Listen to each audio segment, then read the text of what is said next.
Pas un jour ne passe sans que je me noie dans cette peur. Et si je n'étais pas à la hauteur dans mon devoir vis-à-vis de mon Créateur?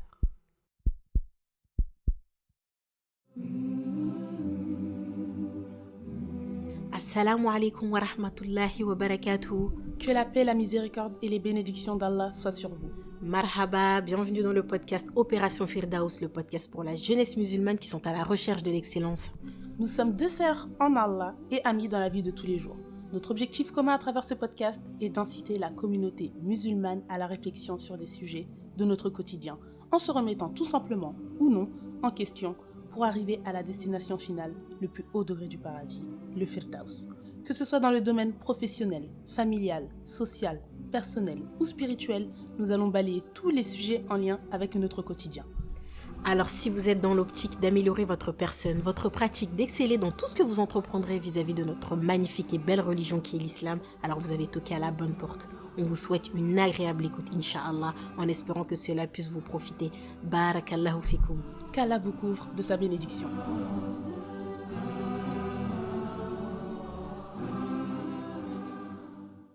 Assalamu alaikum wa rahmatullahi ta'ala wa barakatuh.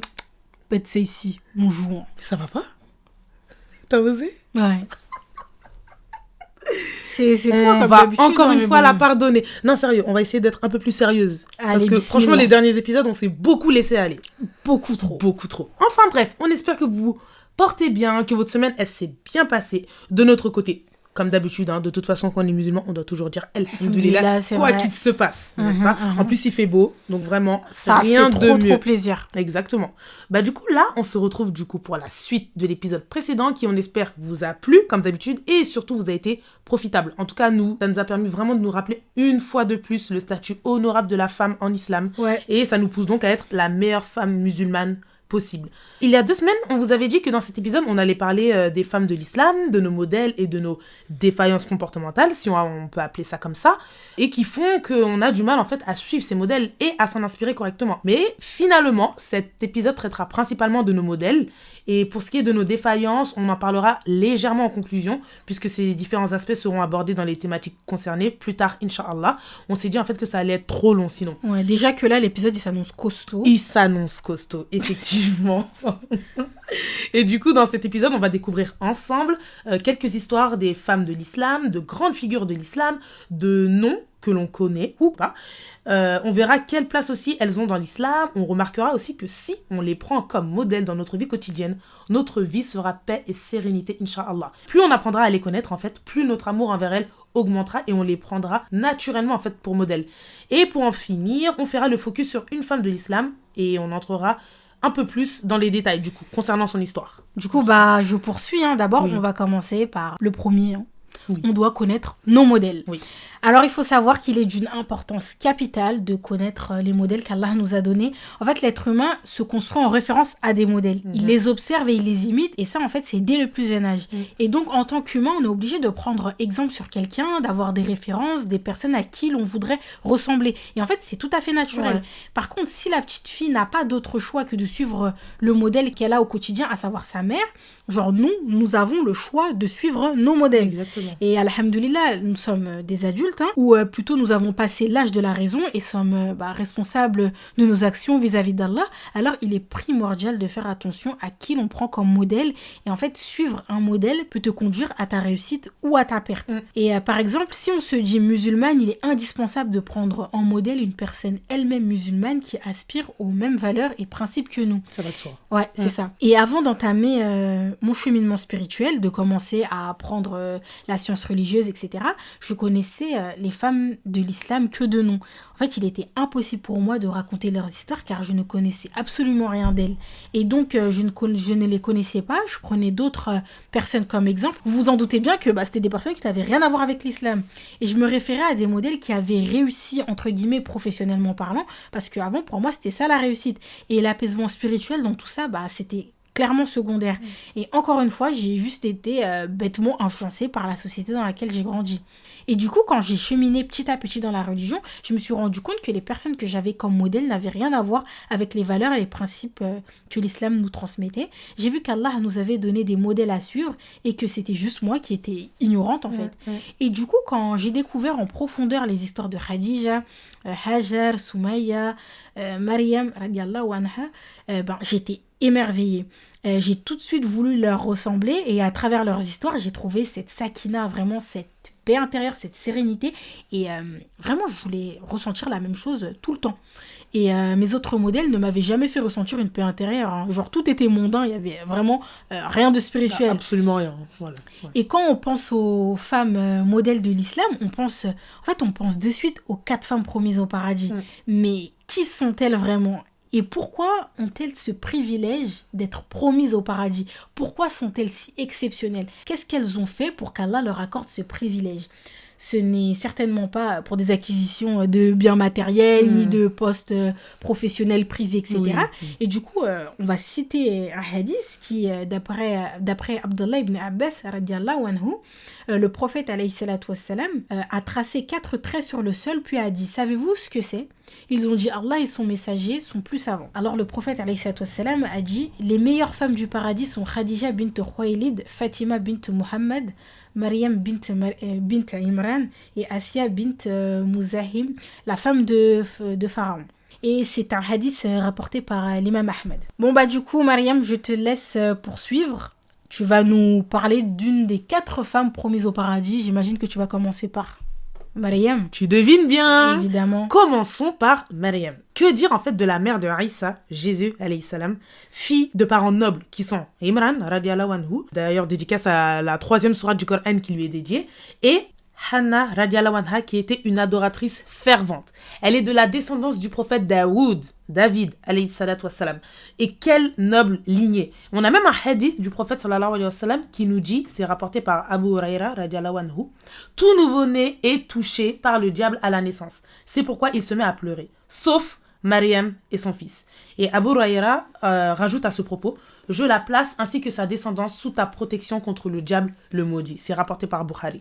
Maryam, en fait, elle est connue par tous les peuples du monde. Que ce soit par l'appellation de la Vierge, de Sainte Marie, Maryam chez nous, Santa Maria. Vraiment, en fait, rares, voire inexistants sont ceux qui ne la connaissent pas. C'est quasi impossible. Et elle est connue surtout pour être la femme élue au-dessus de toutes les femmes de son temps et qu'Allah a choisi pour être la mère d'un enfant qui naîtra sans père, en plus d'être un noble prophète, en plus d'être un enfant qui parlera aux gens dans le berceau, en appelant à l'adoration d'Allah unique sans associé, et qui accomplira d'autres multiples miracles plus grandioses les uns que les autres. Elle était connue pour être une adoratrice d'Allah hors pair. Vraiment une femme pieuse qui s'adonnait aux adorations jour comme nuit, qui était dévouée au service du temple dans lequel elle avait grandi. Et même le prophète de son temps, celui qui détenait sa garde, du coup, enviait sa piété. Zacharie, du coup, alayhi salam. Et la Vierge Marie, cette appellation, tout le monde en connaît l'origine. Mais évidemment, comme on aime les caméras, on va quand même la rappeler pour ne laisser personne sur le côté.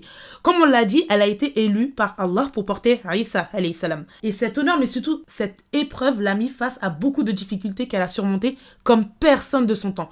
Des temps suivants et de notre temps actuel d'ailleurs. Personne n'aurait pu supporter cela. Et la nouvelle de sa grossesse s'était répandue. Elle a été évidemment faussement accusée d'avoir eu des rapports, d'avoir forniqué, vu qu'elle n'était pas mariée. Et du coup, face à toute cette situation, elle s'était retirée et isolée dans un lieu. Franchement, mettons-nous, mesdames, à sa place. Ne serait-ce que quelques secondes. S'être préservée par crainte de son Seigneur, porter l'enfant à la suite d'un miracle et être injustement accusée et calomniée par tout un peuple. Mais qu'aurions-nous fait à sa place ? Franchement, seul Allah est le plus savant, vraiment, parce que c'est une épreuve. Même en se l'imaginant, on peut même pas s'imaginer à sa place, vraiment. Et elle est restée, elle, tout de même humaine, la pauvre. Enfin, elle était tellement abattue qu'elle aurait préféré la mort à cette situation. Vraiment, tu m'étonnes, en fait. C'est tout de même un truc incroyable, mais vrai, ce qui lui est arrivé. Elle savait, en fait, qu'elle allait être jugée par les gens, malgré l'image véridique qu'elle renvoyait, l'image d'une adoratrice dévouée, descendante d'une famille noble et respectable. Subhanallah, en fait, ça me fait penser au prophète sallallahu alayhi wa sallam quand il a eu la révélation et qu'il est passé de tout d'un coup de Muhammad al-Amin, le digne de confiance, à Muhammad le menteur, le magicien, le charlatan. Exactement. Vraiment du tout au rien. Et machallah, elle a beaucoup patienté et elle a subi des persécutions au moment où ce n'était en fait plus supportable. Il ne lui restait en fait plus qu'à placer toute sa confiance en Allah.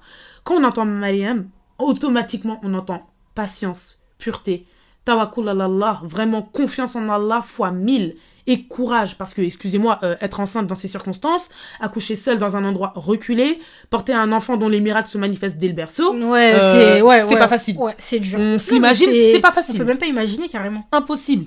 Franchement, on vous invite fortement à vous renseigner sur son histoire, car si ce n'est pas fait, il y a urgence. Vraiment, il y a urgence. Et c'est tout de même la seule femme de l'histoire de tous les temps qui est mentionnée directement dans le Coran, en plus d'avoir une sourate carrément dédiée à elle. Vraiment, vous pouvez pas savoir à quel point je me suis retenue de déballer sa vie. Tellement les aspects de sa vie sont admirables et inspirants puissance 1000 que c'était compliqué. Mais en tout cas, vraiment, qu'Allah l'agrée soit satisfait d'elle et nous réunisse au paradis auprès d'elle. Vraiment. Amin. Et d'ailleurs, en plus, c'est pour ça que tu as porté ce nom. Exactement. Mais tu hésitais aussi. J'hésitais. Vous verrez après. On verra ça après. Et du coup là, on va parler d'une femme noble, fidèle, pure. C'est la première à avoir embrassé l'islam après le prophète alayhi salatu wassalam. La première à avoir écouté les versets du Coran récités par le prophète alayhi salatu wassalam.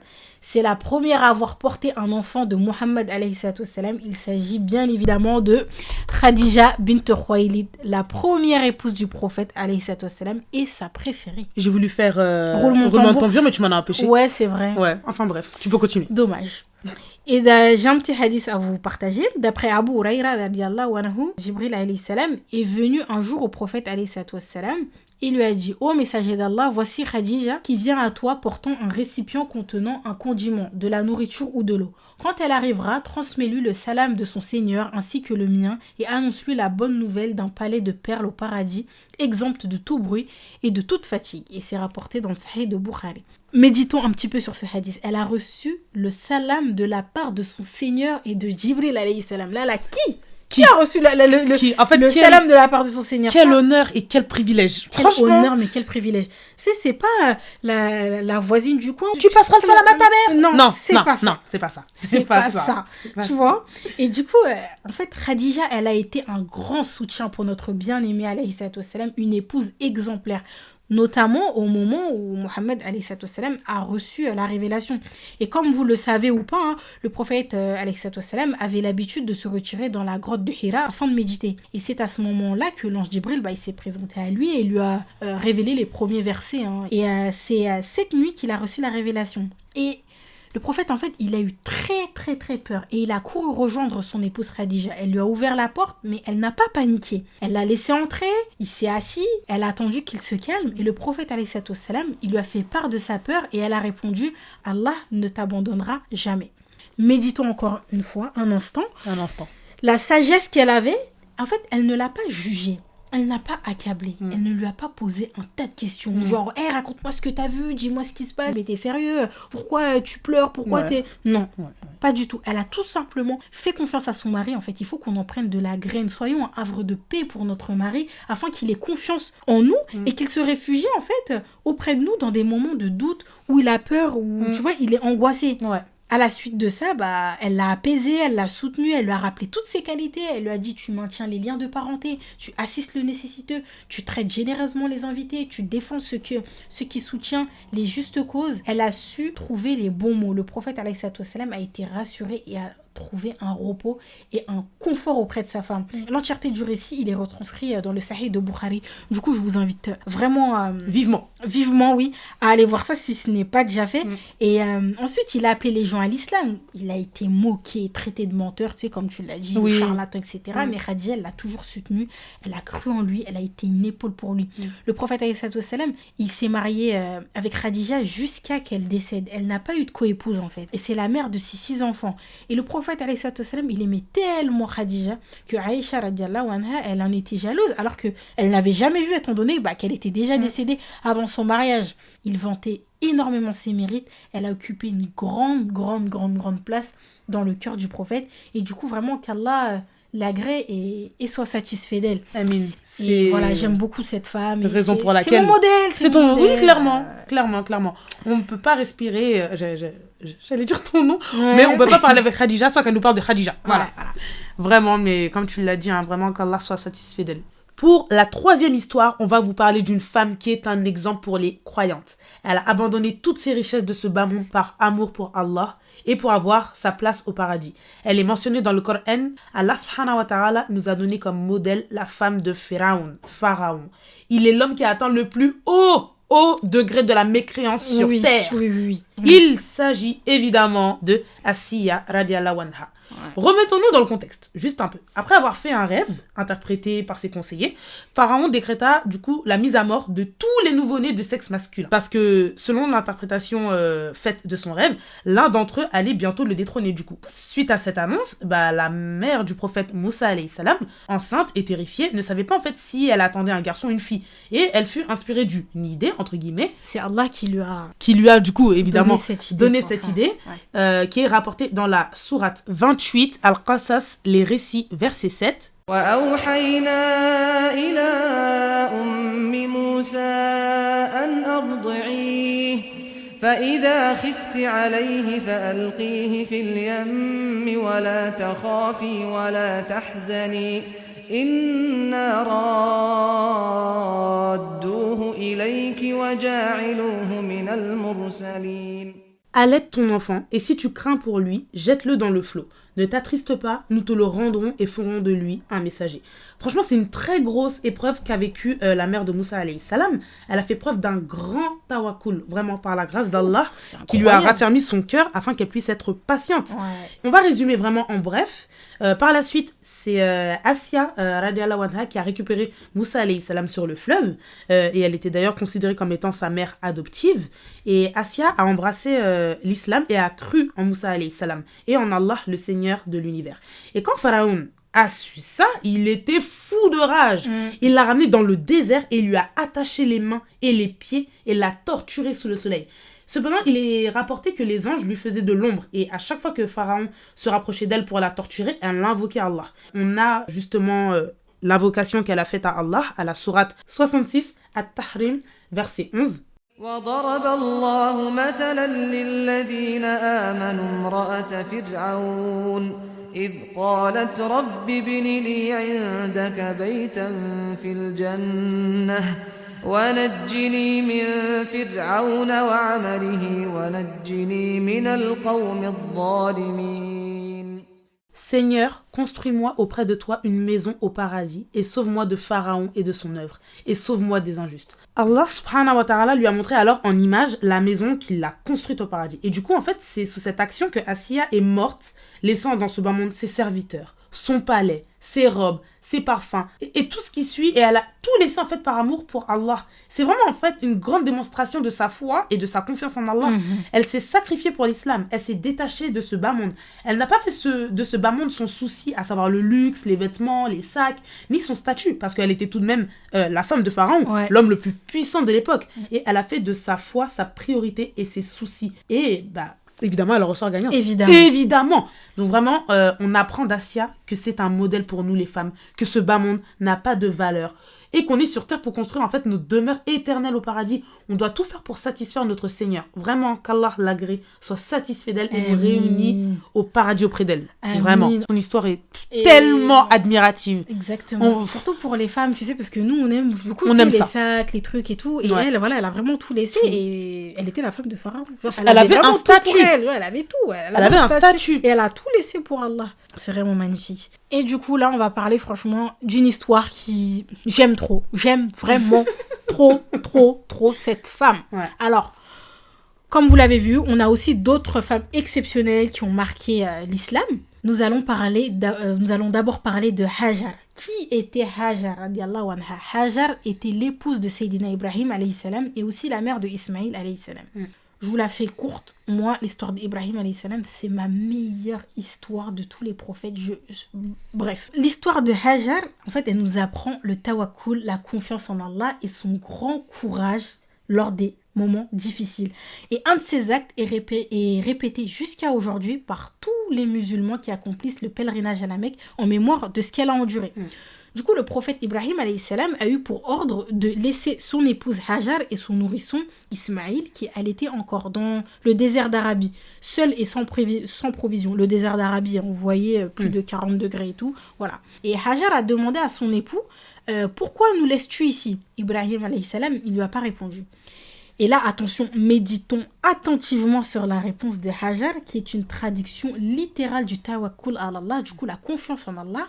Elle a répondu, je cite, « Si c'est ton Seigneur qui ordonne ceci, alors il ne nous abandonnera pas. » Waouh. Takbir. Allahu Akbar. Ah oui. Vraiment. Ah oui. Non mais c'est incroyable, tu vois. Ouais. Et du coup, il est évident que la quasi-majorité d'entre nous, sauf à celle à qui Allah a fait miséricorde, n'aurait pas réagi de la même manière. Et pourtant, Hajar a sûrement eu peur pour elle, peur pour son bébé, mais elle se rappelle en fait qu'Allah n'abandonnera pas son serviteur. Et c'est ça en fait qui est beau. Et puis, il est arrivé un moment où elle n'avait plus d'eau pour elle et son fils. Et c'est à ce moment-là qu'elle a fait les fameux 7 allers-retours entre le mont Safa et le mont Marwa pour trouver de l'eau. Elle a fait preuve d'un grand courage et du coup je la fais courte, mais elle a fini par avoir de l'eau que l'on appelle l'eau de Zamzam, vous connaissez, et c'est à ce moment-là que l'ange Jibril alayhi salam lui dit « Ne redoutez aucun danger, ici s'élèvera le temple d'Allah qui sera construit par cet enfant et son père. Allah n'abandonne pas les siens. » Et plus tard, du coup, Ibrahim alayhi salam ainsi que son fils, ils ont construit la Kaaba. Ouais. C'est pour ça en fait que chaque année, des millions de pèlerins viennent accomplir le Hajj. Et ils reproduisent en fait les pas de notre mère Hajar lors du Hajj. Comment ne pas prendre cette femme comme modèle? Elle a marqué l'histoire de l'islam et en fait on doit connaître son nom ainsi que son histoire. Ouais. Vraiment qu'Allah soit satisfait d'elle. Amin. Je suis trop admirative de son histoire parce qu'en fait jusqu'à maintenant, là c'est bientôt le Hajj. Ouais. C'est bientôt. C'est à la fin du mois là. Ouais. Ouais, le mois d'août de l'Hijjah, c'est bientôt. Et tu te dis que des millions de pèlerins viennent et font le pas de Safa et Marwa en hommage à Hajar. Et depuis combien d'années? Non, combien de siècles? Oui, combien de siècles? Et pareil, tu vois, son fils ainsi que son mari, ils ont construit la Kaaba. C'est magnifique. Parlons maintenant de la 5e histoire. On va vous parler d'une femme qui vous est peut-être inconnue. Il s'agit de Nusayba bint Ka'b. Cette femme, elle a la particularité d'avoir participé à la 2e grande bataille de l'islam, la bataille d'Uhud, et qui confrontait les musulmans contre les polythéistes de la Mecque. Et en fait, au début de cette bataille, les musulmans, ils avaient le dessus. Et tout comme les autres combattantes, elle donnait à boire aux combattants et soignait les blessés, etc. Mais en fait, cette domination, elle ne fit pas long feu. Elle a vu en fait de leur avantage au combat et dans une joie anticipée, des archers quittèrent en fait leur poste malgré les consignes inverses qui étaient de rester malgré un quelconque retournement de situation. Et en fait, cette désorganisation, elle fut fatale. Ouais. Et pendant ce temps-là, Nusayba, elle avança avec audace. Imaginez-vous, s'il vous plaît, une guerrière. Elle avança avec audace, elle prit son sabre et son arc pour rejoindre le peu d'hommes qui résistaient avec le prophète sallallahu alayhi wa sallam et du coup faisaient de leur propre corps des boucliers humains pour le protéger des flèches ennemies. Et en fait, à chaque fois qu'elle sentait que le prophète sallallahu alayhi wa sallam était en danger, elle le défendait avec hargne au point où même lui remarqua son héroïsme et témoigna plus tard à son sujet en disant « Je ne me retournais à droite ou à gauche sans remarquer qu'elle combattait pour me défendre. Waouh. » Asseyons-nous 2 minutes. Non, mais relou, toi. Observons le courage et la bravoure de cette femme, s'il vous plaît. Mais qui, à l'heure d'aujourd'hui, peut faire preuve d'une telle dévotion et montrer un tel amour envers Allah et son messager? À ce niveau. Mais vraiment qu'Allah l'agrée parce qu'en fait, si vous savez pas, mais la bataille d'Uhud, c'est la 2e plus grande bataille de l'islam et c'est la bataille que les musulmans ont perdue. Ouais. Et c'est-à-dire que si les polythéistes avaient encore plus pris le devant, avaient encore plus tué de musulmans, à savoir les grandes têtes de l'islam, genre les Abu Bakr, les Omar, etc. Des gars. Si elle n'était pas là aussi, tu vois, avec son arc et tout, ça aurait pu être fatal. Le message de l'islam n'aurait pu ne pas être propagé. Exactement. Du coup, c'est remarquable. Nusayba. Franchement, vraiment qu'Allah l'agrée. Alors à présent, nous allons parler d'une autre femme qui a marqué l'histoire de l'islam. C'était la mère du compagnon Ammar. Qu'Allah les agrée. Elle était esclave et c'est la première martyre de l'islam. Elle se prénomme Soumaïa, radiallahu anha. Son histoire, en fait, elle nous démontre la grande foi en Allah et qu'elle a grandement été éprouvée. Ouais. Ouvrez vos oreilles. Ouvrez. En fait, cette femme, elle faisait partie des premiers groupes de croyants à adhérer à l'islam publiquement à la Mecque, dont son fils Ammar, son mari Yassir. Il y avait aussi Abu Bakr as-Siddiq. Bilal ibn Rabah, radiallahu anhu. Et c'était les premiers à avoir renié les statues que les Mécois idolâtraient. Et comme ils étaient esclaves, ils n'avaient personne en fait pour les protéger. Bien que Abu Bakr, il avait libéré énormément d'esclaves. Et du coup, Soumaïa, Ammar, Yassir, Bilal ont été torturés, fouettés, privés de boissons, de nourriture. Et ils étaient exposés à un grand soleil. Tout ça parce qu'ils ont accepté le message de l'islam et reconnu Mohammed comme messager d'Allah. Et elle a pu nous montrer son amour envers Allah et son prophète sans jamais renoncer une seule fois. Elle s'est vraiment fait torturer. Hein. Ouais, non, c'est pas des... C'est sans vanne, là. Oui. Il n'y a aucune exagération. Oui. Fouetter. Torturer, battre.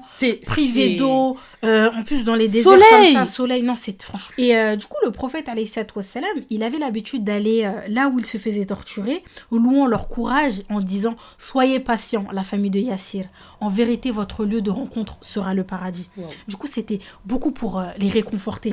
Et son fils Ammar n'a pas pu supporter la torture. Sous la contrainte, il a renié l'islam. Mais il a uniquement fait ça pour être libéré des souffrances physiques qu'il endurait. Et il n'a pas apostasié, et qu'Allah l'agrée. Et il s'en est voulu, mais vraiment, il s'en est vraiment voulu. Et il est parti expliquer au prophète, alayhi salatu wassalam, ce qu'il a fait. Et du coup, ce verset a été révélé. C'est dans la sourate 16, An-Nahl, verset 106. من كفر بالله من بعد إيمانه إلا من أكره وقلبه مطمئن بالإيمان ولكن من شرح بالكفر صدرا فعليهم غضب من الله ولهم عذاب عظيم. Quiconque a renié Allah après avoir cru, sauf celui qui y a été contraint alors que son cœur demeure plein de sérénité, de la foi.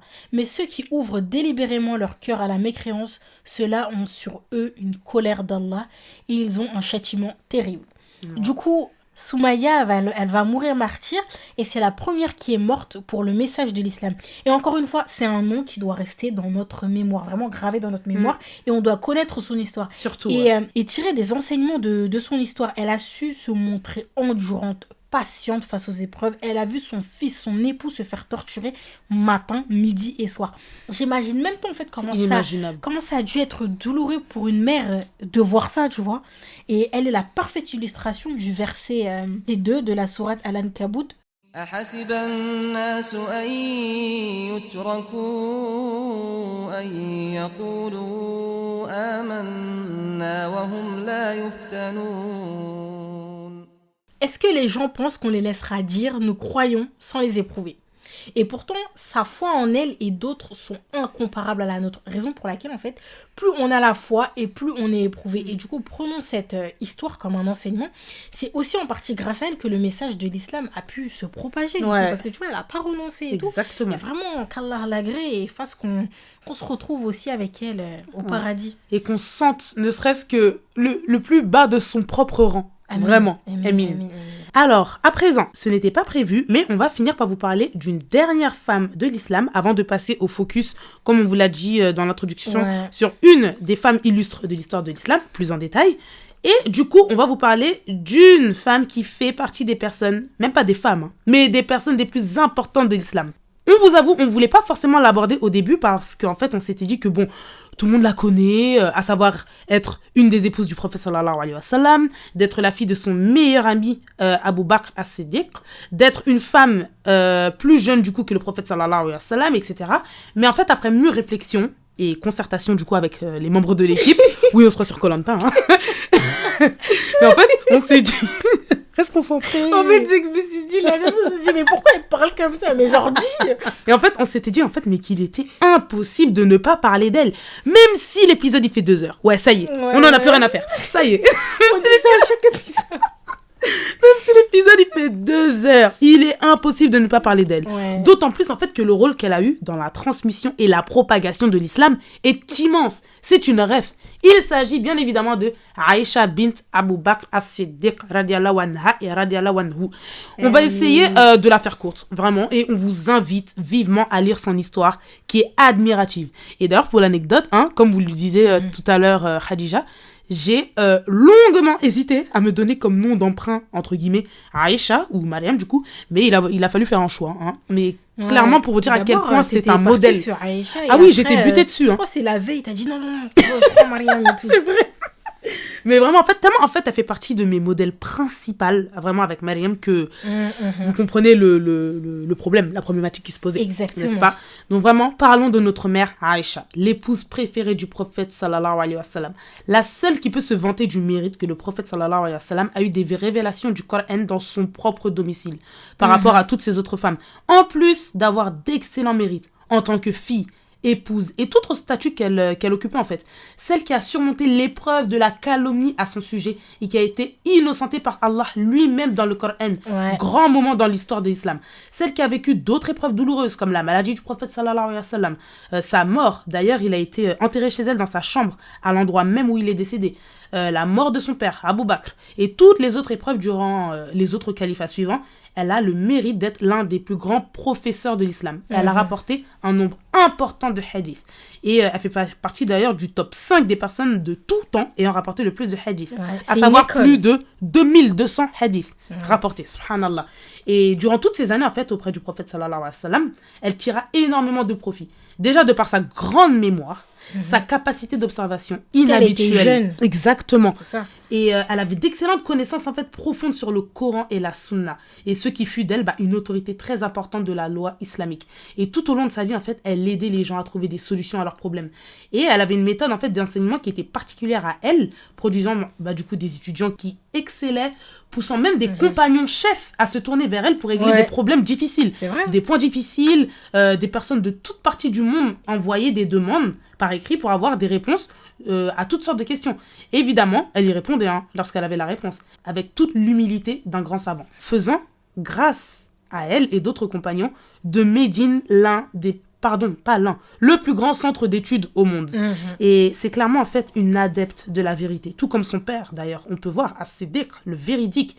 Elle a aussi d'ailleurs hérité de ce titre. Elle était d'une extrême gentillesse. On disait même qu'elle était plus gentille avec ses élèves que leur propre mère était avec eux. Et elle était d'une grande politesse. Et pour en finir du coup avec la mère des croyants, à travers sa vie, on peut voir en fait à quel degré s'élève une femme musulmane de par l'islam, tout en gardant sa pureté et sa douceur. C'était une femme pieuse, rigoureuse sur les règles de l'islam, les actes d'adoration et surérogatoires, qui ne prêtait pas attention au bien de ce bas monde et qui a fait du principal objectif de sa vie adorer Allah, son messager, sa religion, tout en la transmettant et en y tenant, subhanallah.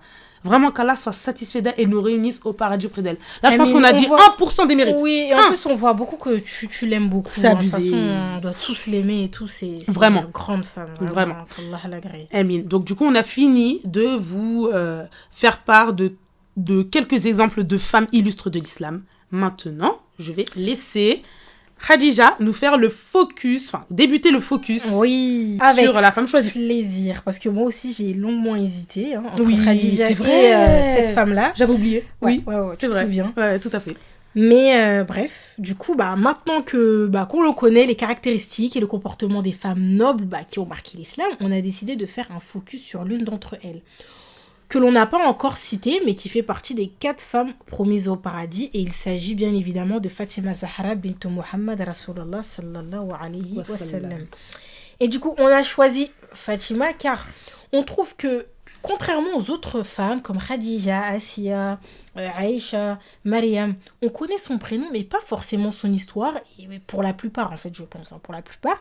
Et Fatima était une fille, une mère, une épouse, une sœur, une belle-fille. Ouais, en fait, son histoire peut donc être bénéfique à tous. Du coup, qui parmi nous n'envie pas l'enfance de Fatima Zahra? Bonne question. Et ouais, son père est le meilleur des hommes et sa mère est Khadija. Elle est née à la Mecque quelques temps avant la révélation et elle a été éduquée et grandie dans un environnement affectif.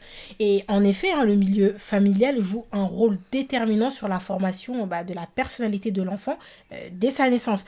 Mais ce n'est pas une fatalité en soi. On peut avoir une enfance compliquée et tout, avec beaucoup d'épreuves, et Allahumma barik, être une bonne personne, pieuse et épanouie. Oui, et on le disait lors de l'épisode précédent que l'enfance, c'est un moment clé. Et du coup, elle a vu sa mère Khadija être une bonne épouse pour son père. Elle a vu qu'elle l'a toujours soutenue. Elle l'a aimé d'un amour inconditionnel. Et du coup, sa propre mère, Khadija, est un exemple. Et avant sa naissance, sa belle fratrie était déjà très soudée, ils vivaient en parfaite harmonie, et étant la dernière, elle a été cajolée par ses frères et sœurs, par sa famille. Et c'est dans cette ambiance de sérénité qu'elle est venue au monde. Ouais, en plus on le connaît, le rôle des derniers dans la famille. Hein. Oui. On connaît leur statut. Elle est l'aînée et moi je suis la dernière. Ouais, on connaît le statut de cela, vraiment. Et subhanallah, Fatima, son visage était celui qui ressemblait le plus au prophète sallallahu alayhi wa sallam. Et d'ailleurs, il y a un hadith d'après Anas ibn Malik radiallahu anhu qui rapporte que Salama a dit Fatima, la fille du prophète sallallahu alayhi wa sallam, était celle qui avait le visage qui ressemble le plus à son père. Oui. Elle lui ressemblait tellement qu'elle était nommée la mère de son propre père. C'était la seule qui lui ressemblait, et pas que dans la ressemblance physique, aussi dans le caractère, la guidance et la conduite. Quand elle visitait son père, il se mettait immédiatement debout, il l'embrassait le front, il lui laissait la place, et de la même façon, quand il allait la voir, elle se levait, elle l'embrassait, elle lui cédait sa place. En fait, ils avaient vraiment une relation père-fille fusionnelle, et le prophète sallallahu alayhi wa sallam l'aimait énormément, et disait même, celui qui lui fait du mal me l'aura fait aussi. Et il disait aussi, Fatima est une partie de moi. Il lui disait même, oh Fatima, demande-moi ce que tu veux de ce que je détiens, mais je ne peux rien pour toi auprès d'Allah. Franchement, elle a été patiente face au décès de sa mère malgré son jeune âge, et qui a d'ailleurs été la première épreuve qu'on peut observer et en tirer des mérites. Et un jour, alors qu'elle était petite, les Mécois ont agressé physiquement son père, le prophète sallallahu alayhi wa sallam, en déversant sur lui des déchets alors qu'il était en prosternation devant la Kaaba. Fatima, elle a accouru vers lui en pleurant, elle a retiré les ordures qui étaient sur lui, et une fois sa prière achevée, le prophète sallallahu alayhi wa sallam rassura Fatima en lui rappelant qu'Allah assistera son père et accordera la victoire à son père. Et petite anecdote, lorsqu'il a fini sa prière, le prophète sallallahu alayhi wa sallam s'est levé et a fait des doigts contre les Mécois qui avaient déversé du coup les déchets sur lui et qui étaient présents. Oh Allah, occupe-toi d'un tel et d'un tel et d'un tel, en les nommant par leur nom. Et Ibn Mas'ud, un compagnon, rapporte que le jour de la bataille de Badr, tous ceux contre qui le prophète sallallahu alayhi wa sallam avait fait une doua sont morts au combat. C'est magnifique. Ouais, c'était la petite parenthèse. Et du coup, pour continuer sur Fatima, elle a émigré vers Médine après son père avec Saouda radiallahu anha, qui est une des femmes du prophète sallallahu alayhi wa sallam. Et plus tard, elle épousa le grand imam Ali ibn Abu Talib, un des promis au paradis, le cousin du prophète qui a grandi auprès de lui depuis son plus jeune âge. Et Aïcha radiallahu anha, l'épouse du prophète sallallahu alayhi wa sallam, et donc sa belle-mère, a même dit à ce sujet, je n'ai jamais vu un meilleur mariage que celui-là. Laisse tomber, mais c'est trop ça. Et tous les gens en fait de son entourage, c'était les meilleurs, les plus nobles, et ils ont une grande relation avec le meilleur des hommes. Et en fait, de son union avec Ali radiallahu anhu, elle fut la mère des meilleurs enfants, Al-Hassan et Al-Hussein. Et c'est des personnages clés de l'histoire de l'islam. C'est les seuls petits-enfants du prophète alayhi salatu wassalam. Et il passait beaucoup de temps chez eux, et elle a été éduquée, réconfortée et raffermie par lui. Et lorsqu'il est tombé malade, elle était très triste. Et évidemment, déjà que c'était le prophète, alayhi salatu wassalam, en plus d'être son père, en plus d'avoir une relation fusionnelle, comme elle vous l'a dit tout à l'heure, père-fille, elle allait lui rendre visite tous les jours. Et quand son état s'est aggravé, et elle a grave pleuré. Et le dernier jour avant sa mort, le prophète, alayhi salatu wassalam, avait réuni tous les membres de sa famille chez lui, dont sa fille, Fatima, et son mari, ses enfants. Et elle pleurait, en fait, elle pleurait grave de tristesse, encore une fois. Et quand il a vu sa fille dans cet état-là, il lui a murmuré à l'oreille, ça lui a fait pleurer davantage. Il lui a dit un autre truc aussi sur une autre oreille, et ça l'a fait sourire. Et Aïcha, radiallahu anha, par la suite, elle demanda ce que son mari lui avait dit, et elle lui répondit qu'elle ne peut pas dévoiler le secret de son père. C'est après sa mort qu'on a découvert en fait ce qu'elle lui avait dit. Et on ne peut résister à l'idée de vous retranscrire le hadith rapporté authentiquement par l'imam al-Bukhari. Après la mort du prophète alayhi salatu wassalam, du coup Aïcha questionna à nouveau Fatima sur les raisons de son comportement, et là elle lui expliqua: l'envoyé d'Allah me confia ceci. Chaque année, l'ange Djibril m'enseigne le Coran une fois, mais cette année, il le fit à 2 reprises. S'il agit ainsi, c'est que ma mort doit être proche, et toi, Fatima, tu seras le premier membre de ma famille à me suivre dans la mort. J'ai alors pleuré. N'es-tu pas contente, poursuivit le prophète, de devenir la reine des femmes du paradis, ou suivant une autre version, la reine des femmes des croyants? Et alors j'ai ri. C'est vraiment magnifique. Et du coup, d'ailleurs, quelques mois après cette situation qui s'est passée, la prophétie de son père s'est réalisée, évidemment, et elle l'a rejoint. Pourquoi on a choisi en fait Fatima pour vous illustrer la place honorable de la femme en islam? Tout simplement parce qu'en fait on a estimé que c'est celle qui, à notre connaissance, est un exemple dans tous les rôles qu'elle occupe. Attention, pas en dépit des autres. Mais on a pu le voir déjà en tant que fille, subhanallah, de par sa relation avec son père, mais aussi l'épreuve qu'elle a eue par la perte de sa mère et en tant qu'épouse. En tant que mère, on a pu voir, notons que c'est la seule descendance du prophète, sallallahu alayhi wa sallam, qui a perduré. C'est la seule qui a eu des enfants qui ont eu une descendance.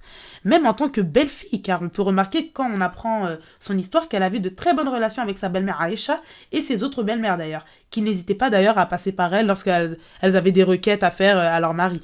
Et on voit plusieurs qualités en fait qu'elle avait et que l'on doit adopter évidemment comme la sagesse, la patience, la loyauté, l'attention, sa préoccupation envers les membres de sa famille. C'était clairement en fait une personne de confiance et on le voit aussi lorsqu'elle a gardé le secret de son père, subhanallah. Et pour en finir, vraiment, c'était une fervente adoratrice d'Allah, dont son principal souci était de vivre pour transmettre et soutenir le message de l'islam. Encore une fois, dès son plus jeune âge. Vraiment, sa vie est un exemple pour nous. Comme on vous l'a dit, elle a pu porter toutes les casquettes, masha'Allah. Vraiment, qu'Allah l'agrée, vraiment, c'est waouh. Toutes ces histoires sont juste magnifiques. Vraiment magnifiques. Bon, du coup, là, on va vous faire le fameux questionnement. Hein. On va se poser une petite série de questions. Vous avez l'habitude maintenant avec nous. Du coup, première question. Pose-toi et demande-toi qu'est-ce que tu prends comme modèle. Est-ce que ce sont des femmes de la communauté ou des femmes de ton entourage professionnel ou des comptes Instagram que tu suis pour leur beauté, leur prestance, leur richesse, leur acquisition ou autre? Des fois, en fait, on se dit oui, non, on ne suit pas comme modèle, mais on est quand même influencé. On est par influencé. Un type de personne, Ouais. voyez-vous. On a déjà parlé du conformisme dans un épisode. Oui. Je sais plus Pourquoi c'est dans tu parles lequel. comme ça? Du conformisme. Mais c'est une blague, tu me juges? Ouais. Ok, Bon, pardon. on réglera ça plus tard. D'accord. Tu peux continuer. Et du coup, je disais... voilà. Non, allez, reconcentrons-nous. Tu étais en train de dire que... est-ce que c'était des femmes de la communauté ou des femmes qu'on voilà, suit sur Instagram exactement. pour leur prestance et tout voilà. Et du coup, voilà, c'est ça que je voulais dire. Combien de femmes de l'islam, genre, tu pourrais citer, dont tu pourrais nous raconter l'histoire? Combien de femmes de prophètes que tu connais? Combien de femmes qui ont vécu à l'époque du prophète, que tu connais, des compagnonnes, etc. Et les femmes que tu prends pour modèle, est-ce qu'elles aspirent aux valeurs et principes de l'islam? Les femmes que tu prends en modèle, t'apportent-elles un plus spirituellement parlant ou pas du tout? Pourquoi est-ce que tu veux leur ressembler? Genre, pour quelle raison est-ce que tu veux leur ressembler? Et après avoir répondu aux questions précédentes, demande-toi si les modèles que tu suis vont t'apporter du bien ici-bas ou dans l'au-delà. Et on ne dit absolument pas en fait qu'on doit prendre comme exemple que des femmes de l'islam et pas des femmes de notre entourage, etc., de notre temps. En fait, on doit s'assurer que les femmes que l'on prend comme exemple, que ce soit pour de bonnes raisons et en accord avec les principes et les valeurs de l'islam. Par exemple, moi, ma mère, je la vois comme un modèle, genre, c'est mon exemple, toujours je lui dis et tout en plus, et j'espère suivre ses traces, Inch'Allah. Et pourtant, genre, c'est pas une femme de l'islam, entre guillemets, genre, elle est pas connue, voilà, c'est comme les Aïcha, etc. Oui, ouais, voilà, oui. c'est parce que c'est ma mère, c'est tout. Oui, et d'ailleurs, en plus, on a un hadith de Anas ibn Malik, radiallahu anhu, qui a dit qu'un homme a demandé au prophète, sallallahu alayhi wa sallam, quand aura lieu l'heure. Et du coup, le prophète, sallallahu alayhi wa sallam, a dit, et qu'as-tu préparé pour elle? L'homme a dit, je n'ai pas préparé pour elle beaucoup de prières, de jeûnes ou d'aumônes, mais certes, j'aime Allah et son prophète. Et du coup, le prophète, sallallahu alayhi wa sallam, a dit, tu es avec ceux que tu as aimés. C'est rapporté par Bukhari et Muslim. Vraiment, en fait, n'oublions pas que le jour de la résurrection, nous serons ressuscités avec ceux qu'on a aimés ici-bas. Ouais. Donc vraiment, en fait, faisons attention à qui nous aimons et suivons pour exemple. En fait, c'est vraiment à nos risques et périls. Ouais. C'est tes conséquences, c'est tes choix, et puis c'est ton problème. C'est dur, c'est pas facile. Donc, on a enfin fini cet épisode. Ouais, on vraiment. conclut, On conclut, vraiment. Allez, là, c'est la course au temps. Ouais. Vraiment. En tout cas, vraiment, on espère que cet épisode, comme on vous l'a dit en introduction, on voulait, en plus de ce qui a été présenté, souligner les valeurs occidentales en contradiction du coup avec les valeurs de l'islam, par les principes de base, mais aussi par les exemples de femmes qui ont vécu avant nous, en plus d'avoir vécu des épreuves beaucoup plus dures que les nôtres. Vraiment, en fait, l'islam n'est pas compliqué. C'est une religion de juste milieu. Oui. En fait, il s'agirait juste de revoir nos principes et valeurs occidentales, sur quoi nous basons notre vie, en désaccord avec celles de l'islam, en fait. Et comme nous dit le hadith, d'après Ali, radiallahu anhu, le messager d'Allah, sallallahu alayhi wa sallam, a dit « Il n'y a point d'obéissance dans l'ordre d'accomplir un péché. L'obéissance est uniquement due lorsqu'on ordonne d'accomplir quelque chose de convenable. Et c'est rapporté par Al-Bukhari. C'est exactement ça. Et justement, en fait, on se doit de faire preuve de courage, de ferveur, ténacité surtout, à notre amour envers Allah en adoptant toutes les qualités de la femme musulmane qu'on vous a énumérées dans la partie 1. Et on se doit de faire des règles de l'islam, les règles de nos vies et ne pas sélectionner selon la saison, notre situation, notre destination vacancière, etc. Oui, bah oui. Et d'ailleurs, on fera un épisode sur les vacances d'été. Restez branchés. Restez branchés. Et justement, c'est pour ça en fait qu'on doit faire en sorte d'avoir les meilleures relations possibles, comme vu à la partie 1, selon les préceptes de l'islam, et ajouter des principes occidentaux seulement s'ils sont en adéquation. Et du coup, à côté, rejeter les valeurs occidentales actuelles qui ne s'emboîtent pas à l'islam, comme la course aux richesses, l'individualisme, l'acquisition de biens par tout moyen, l'enfant roi, etc. C'est ça. Non, mais c'est vrai. Non, mais c'est ça, tu vois qu'il y a des concepts comme Super Nanny et Pascal le grand frère qui existent. Ouais. Voilà. C'est pas facile, mais bon, du coup, comme on vous disait dans la partie 1, on vous parlait du comportement que la musulmane doit adopter face à plusieurs contextes, dont sa relation avec Allah, qui est la principale à entretenir, et qui passe pour toute autre relation. Et si notre relation avec Allah est carrée, tout le reste le sera. Ouais. Et comme on vous l'a dit, notre mentalité d'avant était quasi totalement basée sur les valeurs occidentales et modernistes. Se rendre compte de cela et agir sont deux choses différentes. C'est bien beau en fait de vouloir changer, mais il faut agir pour cela, en prenant bien en compte tous les aspects sur lesquels il faut faire le comparatif et voir s'il y a un problème à résoudre, atténuer, bannir ou autre mesure corrective. On nous fait aussi croire en fait qu'allier la jeunesse et l'islam c'est peine perdue, alors que juste à travers l'histoire de Fatima Zahra, on a la preuve que c'est tout à fait possible et ce n'est qu'un exemple parmi tant d'autres. C'est le genre de réflexion en fait qu'on peut avoir quand on décide de se couvrir ou de se marier très jeune, d'avoir des enfants jeunes aussi, et tant d'autres choix de vie en fait. On ne doit pas oublier que tout est une épreuve. Vivre dans un pays non musulman en tant que musulman est une épreuve, même si ce n'est rien comparé aux épreuves évidemment des prophètes et des compagnons, mais on sera récompensé pour s'être accroché à notre religion et encore plus car les circonstances n'étaient pas favorables. C'est ça, et vraiment en plus c'est une sagesse infinie de la part d'Allah d'être une femme musulmane. Soyons loyales envers lui en priorité et pas envers le gouvernement ou l'employeur ou je ne sais qui en fait, non, des autres autorités de ce bas monde. Vraiment, on fait vraiment pour Allah, on doit être fiers de notre identité, on doit être fiers de notre religion. Mais c'est ça. On doit pas marcher tête baissée. Mais non, soyons fiers d'être soyons fiers. En fait, qu'on vienne de France ou de Colombie, toutes nos mentalités devraient être les mêmes en fait. Malgré l'éducation que nous avons eue, l'islam elle est universelle, on vous apprend rien. Ce n'est pas la religion des Arabes ou qui peut être pratiquée qu'en Arabie Saoudite. Donc tout principe qui s'y rattache est rattaché à l'islam et pas un pays ou un lieu. Par exemple en Indonésie, c'est le pays avec le plus grand nombre de musulmans et pourtant il n'y a pas de prophète qui est descendu là-bas. Exactement, c'est ça. Et on n'est peut-être pas tous adultes de par l'âge, mais par la conscience humaine et responsable qu'Allah nous a accordée, nous devons nous instruire d'une part, puis créer et façonner notre identité de femme musulmane. Vraiment, on vous invite à vous renseigner davantage sur les femmes de l'islam et tout ce qui tourne autour, vraiment. On vous conseille aussi un livre qui recueille différentes histoires merveilleuses, on vous le mettra en barre d'informations. Et en tout cas, voilà, c'est ce qu'on a voulu vous transmettre par cet épisode. C'est la fin de ce très très long épisode. Encore une fois, nous sommes désolés. Tout le temps, on pense qu'on va faire court, on fait jamais court. Jamais. On espère comme d'habitude qu'il vous a été bénéfique et utile. Vraiment, le but de cet épisode est vraiment que l'on ait envie d'apprendre à connaître toutes ces femmes, d'aller faire des recherches sur elles et on a essayé d'aller à l'essentiel. En gros, c'est comme si on vous mettait un peu l'eau à la bouche pour vous pousser à aller faire plus de recherches. C'est ça. On parle vraiment pour celles qui ne les connaissent pas et celles qui les connaissent déjà, c'est très bien, alhamdoulilah. Il faut juste se faire des mises à jour d'informations et qu'on les prenne pour modèle, qu'on approfondisse encore plus nos connaissances, car on ne finit jamais d'apprendre. Jamais. Et du coup, si vous avez été très attentif, vous remarquerez qu'on n'a pas parlé de la tenue vestimentaire de la femme musulmane, alors que c'est un sujet qui est censé être indispensable dans cet épisode. Évidemment. C'était volontaire car nous aborderons tout ça lors du prochain épisode, Inch'Allah, qui portera sur le voile. L'épisode tant demandé, ça y est, il va enfin sortir, Inch'Allah. Ça arrive. On parlera des raisons qui nous ont poussé à porter le voile, pourquoi est-ce qu'on le porte. On parlera aussi du voile en lui-même et vous allez voir que l'épisode il va être très très intéressant. On va tout donner. Et du coup, mettez des étoiles, commentez, partagez, suivez-nous sur notre Instagram op.firdaus.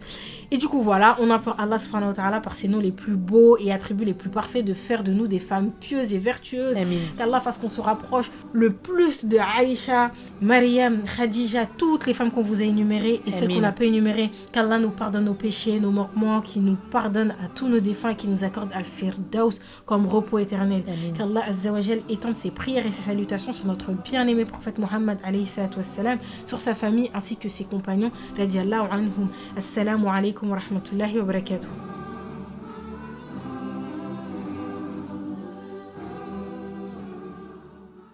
كل من عليها فان ويبقى وجه ربك ذو الجلال والإكرام فبأي آلاء ربكما تكذبان